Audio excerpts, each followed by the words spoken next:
வசல்லம் அவர்கள் தங்கள் அன்புக்குரிய பேரக் குழந்தைகளுக்காக ஓதிய ஒரு சிறப்பு பிரார்த்தனை.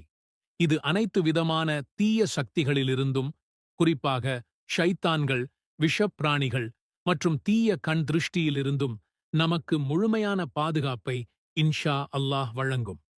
இந்த சக்தி வாய்ந்த துஆவை நீங்கள் உங்கள் தினசரி வாழ்வின் ஒரு பகுதியாக ஆக்கிக் கொண்டால், அல்லாஹ்வின் அருளால் நீங்கள் அமைதியையும் பாதுகாப்பையும் அனுபவிப்பீர்கள். அஊது பிகலிமாத்தில்லாஹி த்தம்மத்தி மின் குல்லி ஷைத்தானின் வஹாம்மத்தின் வமின் குல்லி ஐனின் லாம்மத்தின்.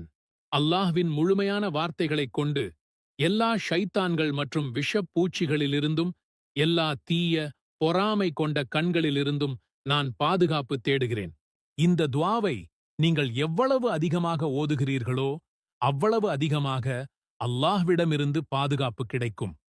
இது ஷைத்தானின் சதித்திட்டங்கள், கெட்ட எண்ணங்கள், பொறாமைகள் மற்றும் தீய சக்திகளிடமிருந்து உங்களை பாதுகாக்கும் ஒரு சக்தி வாய்ந்த கவசமாக அமையும் இன்ஷா அல்லாஹ். துஆவின் மிக முக்கியமான சிறப்பு என்னவென்றால், இதை நீங்கள் எந்த நேரத்திலும் ஓதலாம்.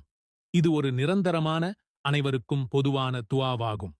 இருப்பினும் சில நேரங்களில் துஆக்கள் அதிகம் அங்கீகரிக்கப்படும் என்று நபி ஸல்லல்லாஹு அலைஹி வஸல்லம் அவர்கள் நமக்கு கற்றுத்தந்துள்ளார்கள். அந்த நேரங்களில் இந்த துஆவை ஓதுவது கூடுதல் நன்மை பயக்கும்.